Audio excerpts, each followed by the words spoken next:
Now, we're going to move over to our first speaker. And our first speaker is National Librarian Bill Macnaught. Now, since 2011, Bill Macnaught has been responsible for leading all national library services in Aotearoa.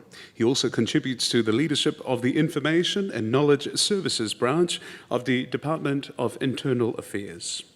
Before coming to New Zealand, he was the Director of Libraries and Arts and later Head of Cultural Development at Gateshead Council in the northeast of England. There he initiated several major arts projects, including the Angel of the North sculpture by Sir Anthony Gomley at the Baltic Centre for Contemporary Art. In addition, Bill was chair of the UK Government's Advisory Council on Libraries and was visiting professor in librarianship at the University of Northumbria. Oh my goodness, I've been practicing that. Now, in 2005, he was awarded a CBE for services to public libraries and cultural life in the UK. From 2005 to 2011, Bill was manager Puke Ariki in New Plymouth. Bill was also a founder member of the governance group for the Aotearoa's People's Network Kaharoa program, which was inspired by a similar UK project in which he had been involved. He initiated the discussions that led to the National Library supporting the Kōtui project, designed to deliver better value for public libraries through the collective procurement of library management IT services.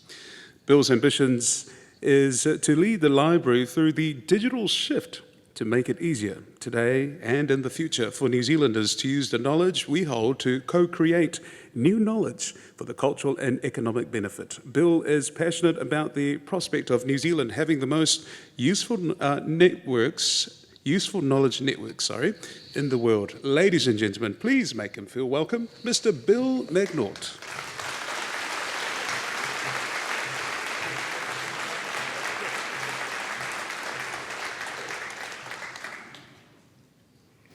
E ngā mana, e ngā reo, e rou rangatira mā, tēnā koutou, tēnā koutou, tēnā koutou katoa. Ngā mihi kia koutou, a special welcome to my colleague, the National Librarian from the Cook Islands. Odile is here somewhere. Kia orana. The theme of the conference is family, communities, and libraries, so I'm going to share with you some family photographs that I suspect nobody in this room has seen before, apart from me. See how we go. That's my new family. I'll say more about them shortly.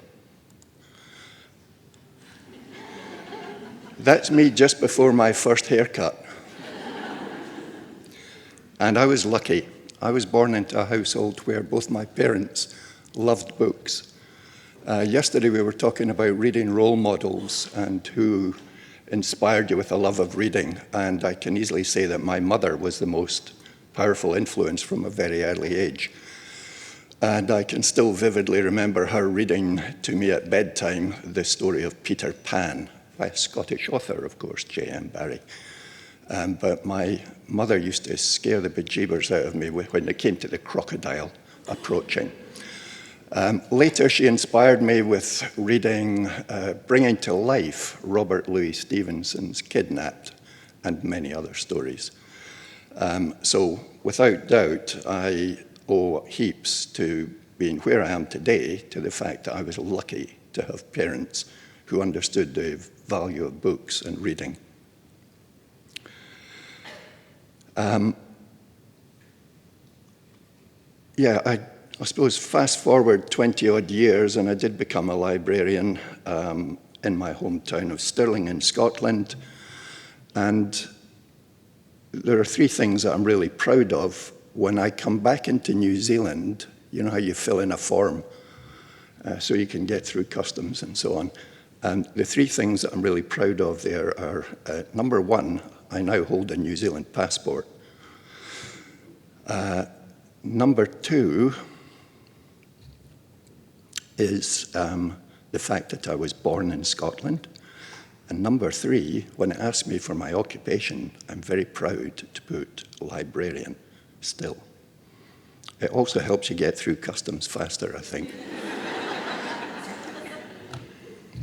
Of all the things I've done, this is the thing that I've been most lucky with. On the left of the screen is a photograph of my lovely bride from 41 years ago last week. And on the right, that photograph was taken less than a week ago in Rarotonga as we celebrated our 41st wedding anniversary.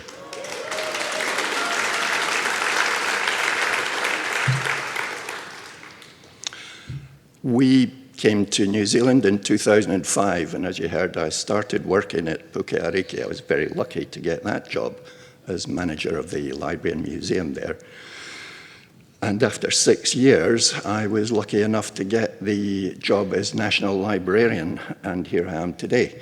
So in 2011, we moved to Wellington, and I immersed myself in the challenge of leading the National Library of New Zealand just after it became part of the Department of Internal Affairs, and also, of course, sadly, just after the Christchurch earthquakes. So it was, to put it mildly, a challenging time. The National Library of New Zealand plays its part in a global network of national libraries, and I'm just using a couple of slides here to illustrate the connections that we do have with major national libraries around the world. This is a photograph taken in early September, just after this year's IFLA conference in Athens. I was invited to go and speak at the celebrations of the 110th anniversary of the National Library of China. And the director of the National Library, Director Rao, I think, well, he's the third director that I've worked with at the National Library of China, but we do have, I think, genuinely a special friendship between our two national libraries. It was an impressive conference. We had the chief exec of the British Library there, colleagues from Stanford University, Library Archives Canada, and so on, colleagues from Singapore National Library. Some of you will be well aware of this, but I was just completely blown away with the investment in libraries in China. It is really quite breathtaking. But the standout slide in Director Rao's presentation came when he talked about the 52 cooperation agreements that the National Library of China has signed, and the one that they used to illustrate the cooperation agreements with 52 libraries around the world was the agreement signed with the National Library of New Zealand. So I do think we have a special friendship there. Closer to home, in the last couple of years, ministers have been interested in addressing some of the challenges that the National Library has had over the last 8 years. And the decision about whether or not National Archives and National Library are best placed in the Department of Internal Affairs, what the arrangements are, that matter is with ministers, and I don't know where that's going to land. So just watch that space, I suppose, for a bit longer. In the meantime, we're getting on with our strategic directions and our aspirations that are contained in there. And the point that we make is that what we're trying to achieve is value for New Zealand. It's not all about the National Library, it's not all about libraries, but the National Library and libraries have an important part to play. And where it's appropriate, the National Library will step up and provide leadership. But everything that we're trying to achieve, we will only achieve through collaboration, working with many other partners. This slide from yesterday's presentation from Monique struck me, it really resonated with me, and I couldn't agree more that when you're talking about collaborating with other partners, it does have to be built on a strong degree of trust between those partners. So I thought it was worth just reinforcing this morning. This is one of our new partners here, Ngā Sound and Vision, and some of you will have been at the panel session yesterday and heard Honiana Love, who's on the left-hand side of the picture there. This is the pohuri when we welcomed Ngā Sound and Vision into the National Library, and I think I must have said something funny when I was welcoming them. Can't quite remember what that was, but seriously, it's great to have them with us in the building in Wellington. It started with a conversation a year ago because Ngā Sound and Vision, basically New Zealand's film archive, was a serious risk in a building that was dodgy in terms of earthquake resilience or lack of. So I suggested to them that they might like to find a new home with us at the National Library in Wellington. And a year later, they have moved in, and we have opened their first small exhibition, which I think is just taking that partnership to a new level of cooperation. Similarly, our colleagues from Wellington City Libraries, as everybody in this room knows, we sadly had that earthquake in 2016 that ultimately led to the Central Library in Wellington, the public library, being closed. So again, I reached out to Lorinda and suggested that they might find a space in our building useful to provide some kind of temporary arrangement at least. So my understanding is that Wellington colleagues will be with us in the building for the next 4 years, and who knows after that. I'm going to run through my team members. I suppose the first thing to say is that this is the first LIANZA conference that I've been able to stand up and say that we have got a full team settled at the National Library of New Zealand. And I'll talk about each of the team members in turn. Starting with Lewis Brown on the left of the picture. Lewis is our head of strategy and planning and basically looks after the office of the National Librarian. Lewis doesn't get out much. He's locked away in Wellington most of the time because he plays a crucial part in making sure that the wheels are running smoothly behind the scenes. And in particular, our relationship with the Minister's Office and the Chief Exec and Deputy Chief Exec of DIA.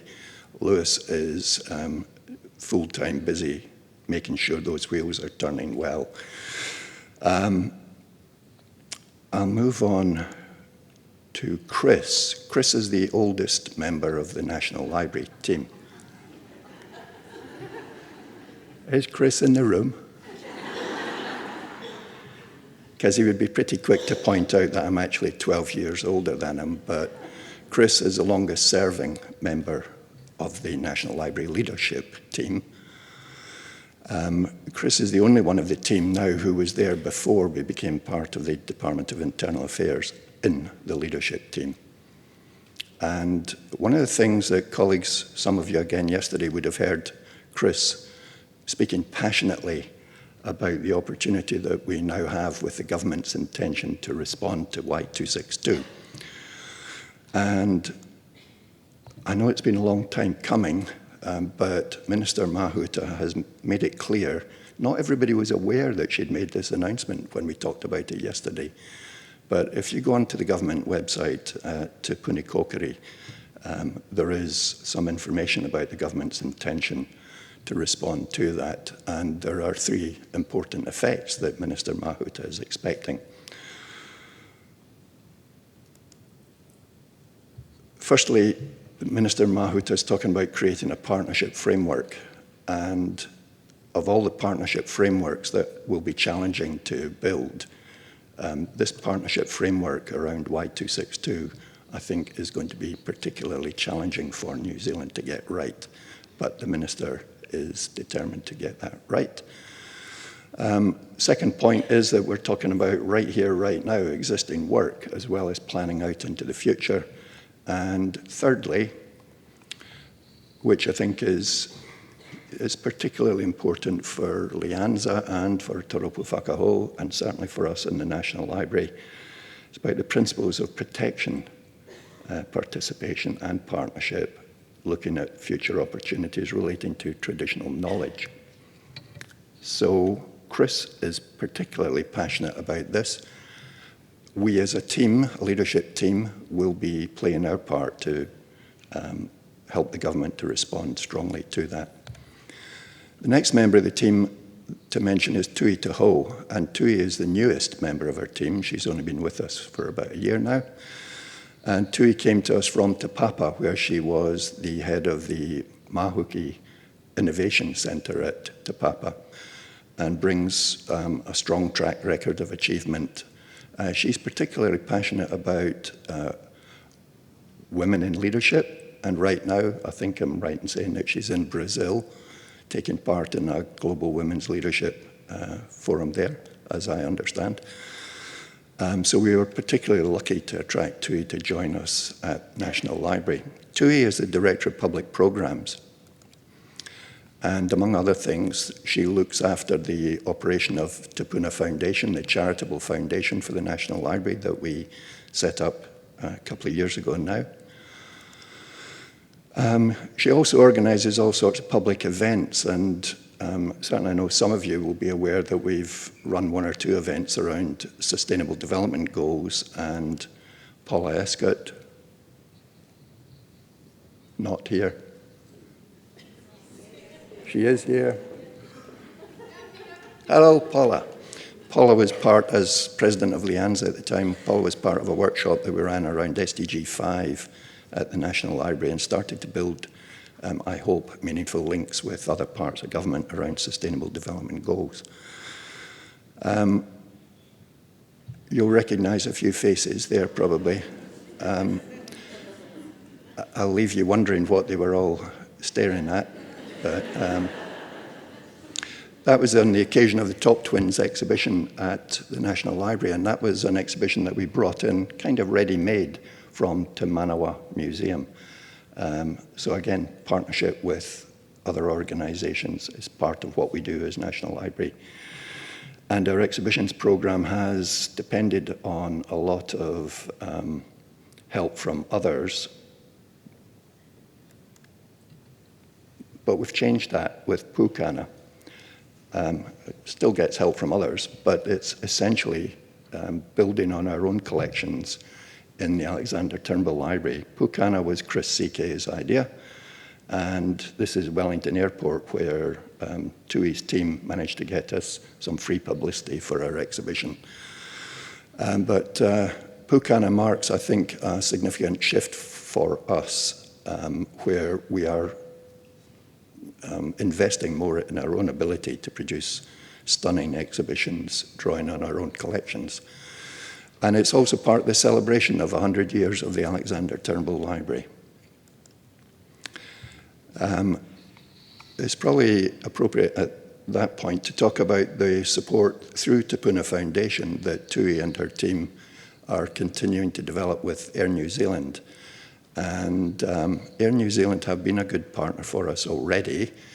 And Rachel, for example, was flown to this year's IFLA conference in Europe, courtesy of Air New Zealand, sponsoring the LIANZA president to go to the IFLA conference.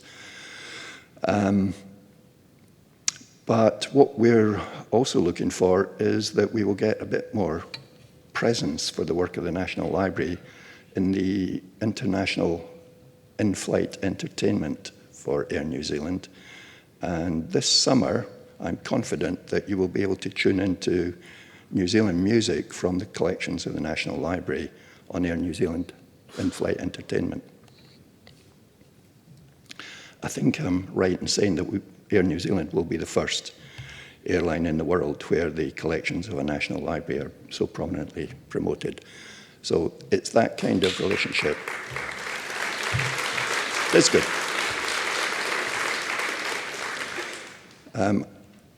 I expect Air New Zealand will also help us greatly as we work towards IFLA 2022.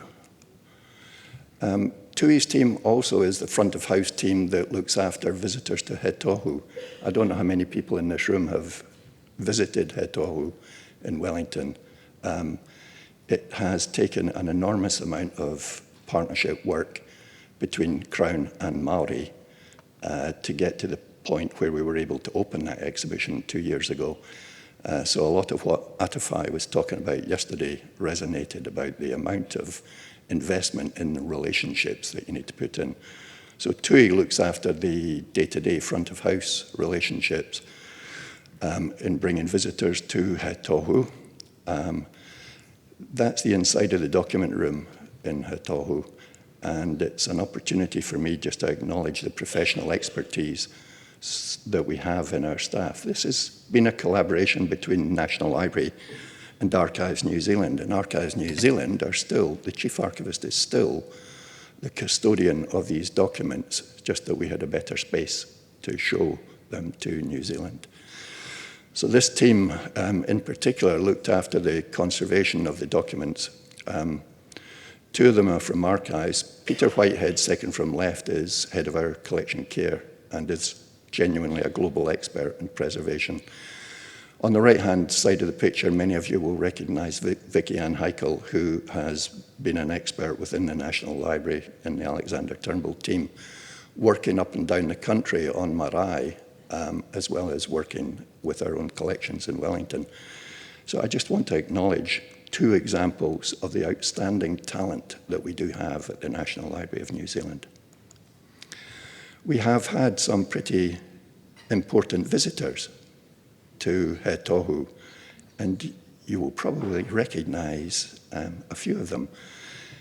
The small guy at the front is my good friend, the Chief Archivist, Richard Foy. So from time to time, we get some wonderful visitors coming to look at Tohu. We were honored with a visit from the King and Queen of Tonga a few months ago. So we do get some seriously important, influential visitors.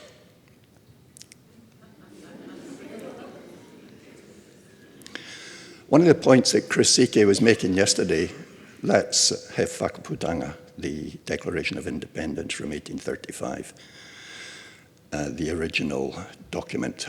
It's not that big, but when you consider its significance in the history of New Zealand, it's pretty important.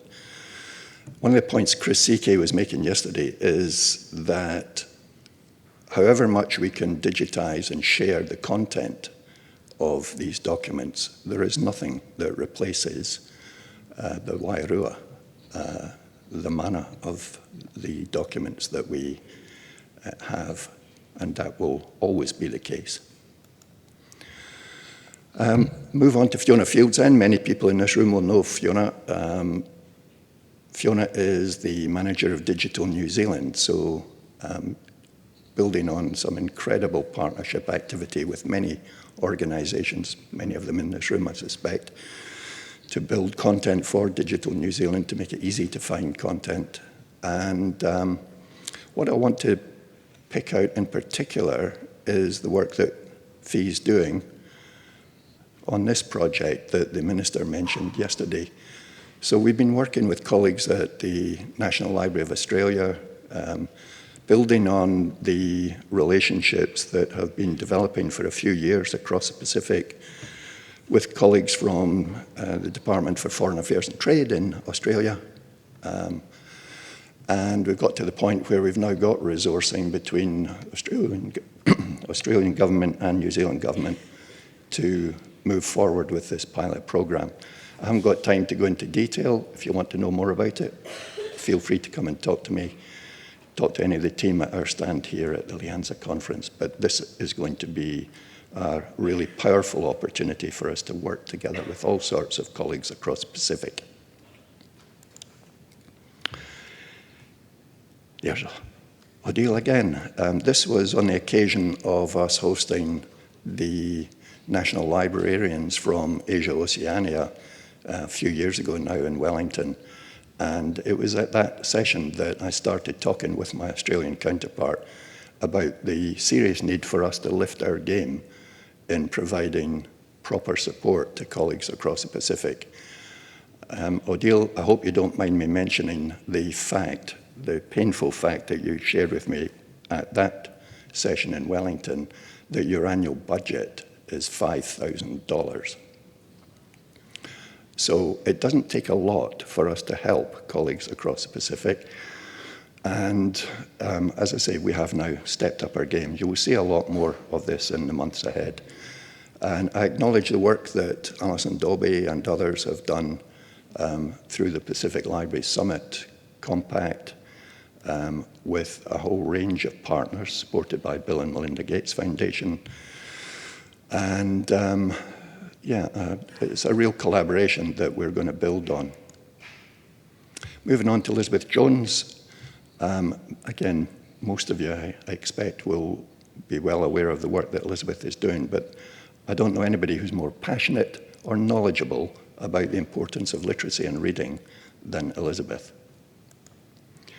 The Minister talked about Dunedin, the work that we're doing there in partnership with them to build communities of readers, collaboration. I think Bernie is in the audience somewhere. At the back. So we're really looking forward to bringing that partnership to life. And it's just the first example of what can be done when a whole community works together to acknowledge the importance of getting kids reading at an early age. Elizabeth is Director of Literacy and Learning. There's something wrong with this photograph. There are actually two things wrong with this photograph. I commissioned this photograph to make the point that just after I started, National Library was the second most trusted public service in New Zealand. The fire service was in front of us, and I thought, well, what have they got that we've not got?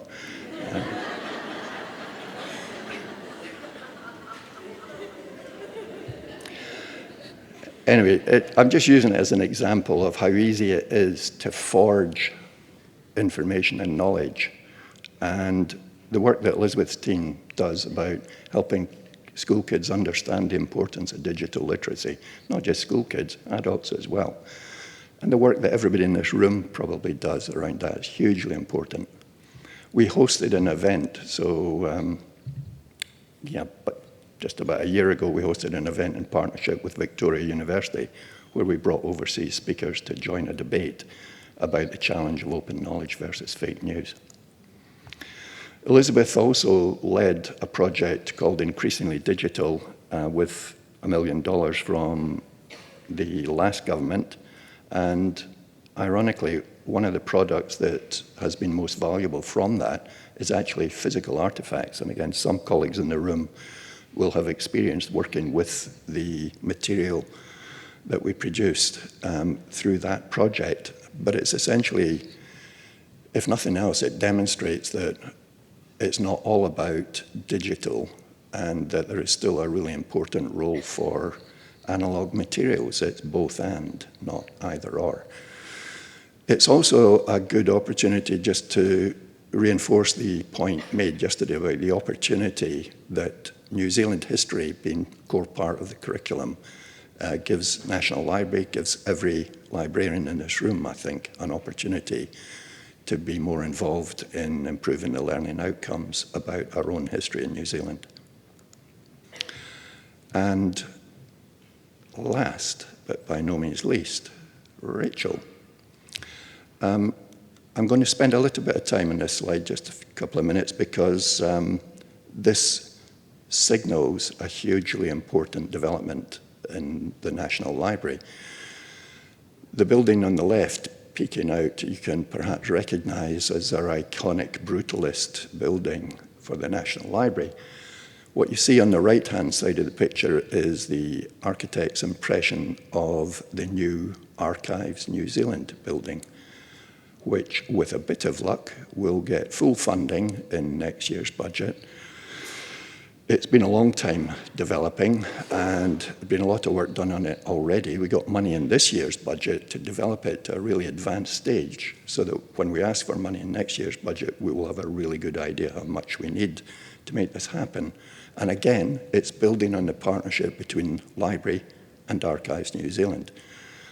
And literally, we will be joined. You can perhaps make out a two-level air bridge that will connect the National Library to Archives New Zealand, making it, for the first time, making it really easy for New Zealanders to use the services of both institutions.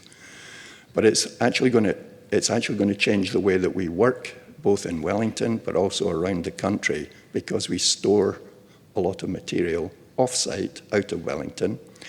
We're running out of space in our building to build the collections of the National Library. As you perhaps can appreciate, we hold our collections in perpetuity, our New Zealand and Pacific collections.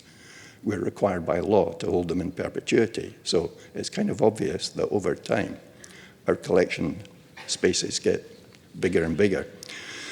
So we've taken a big decision following a discussion at LIANZA in 2015. Some of you may have been involved in the discussion about our collection policy changing so that we're now entirely focused on New Zealand and Pacific material as the material that we want to hold in perpetuity.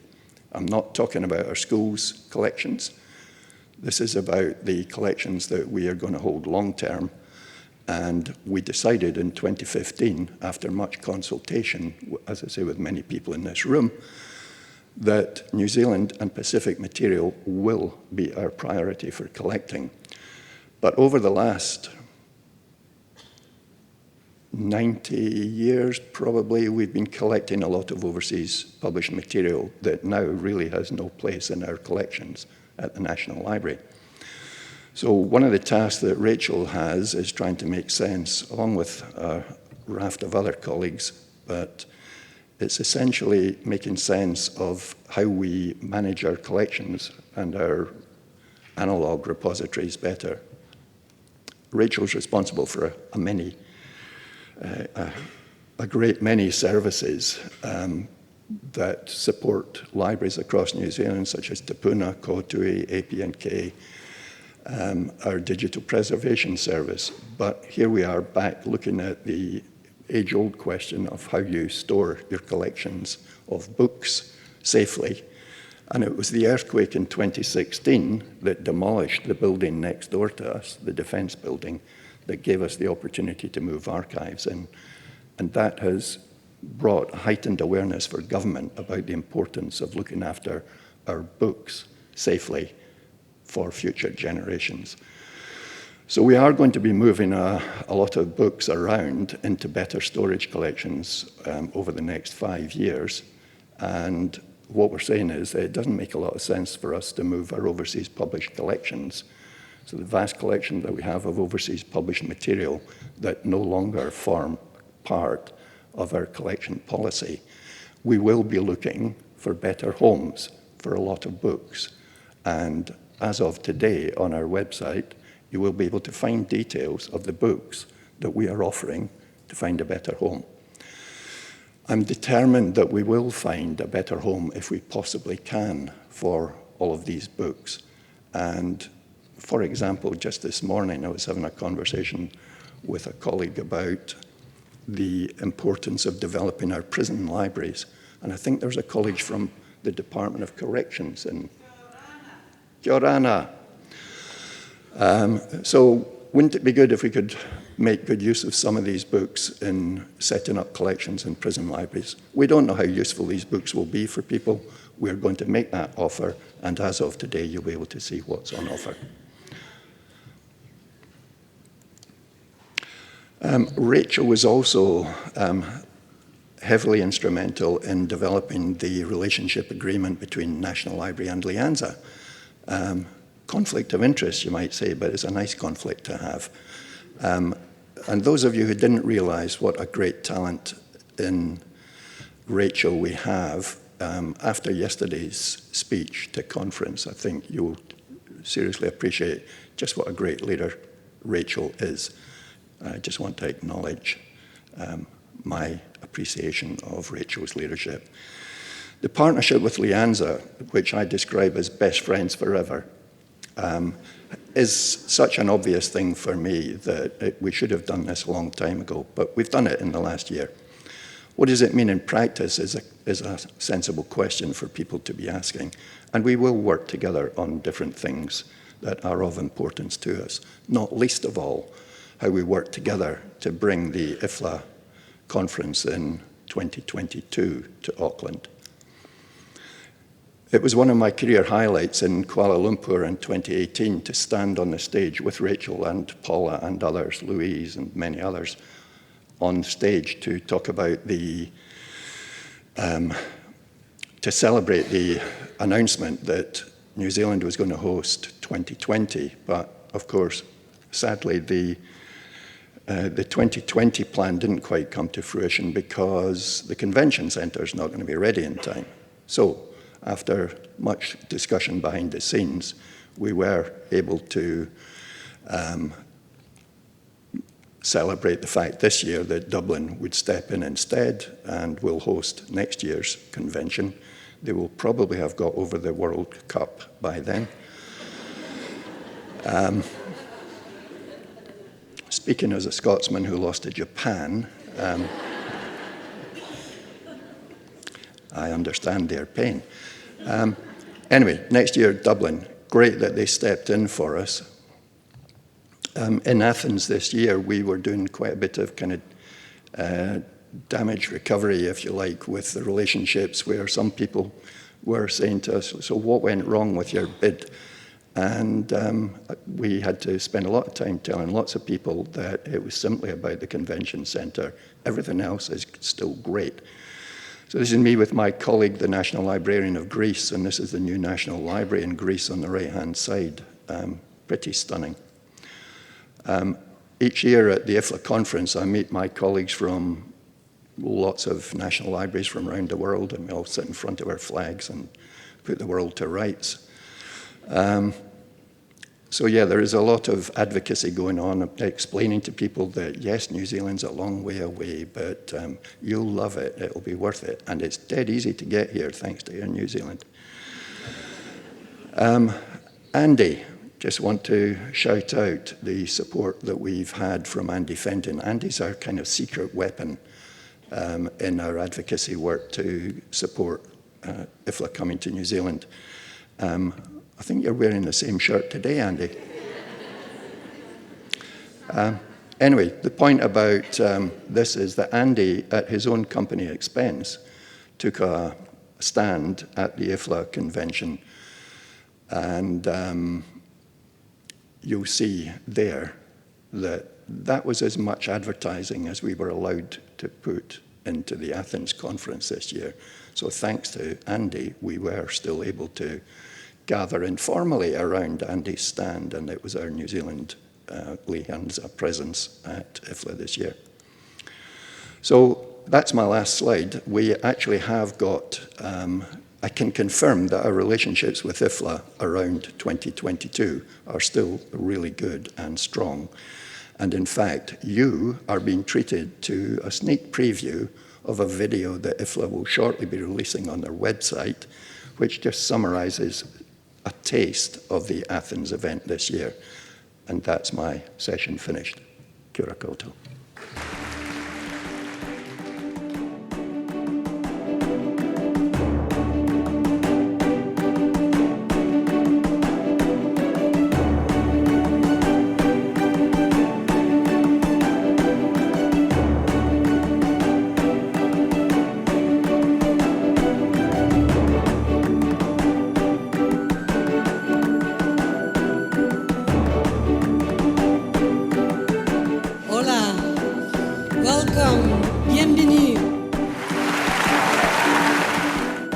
Great to be in Athens, Greece.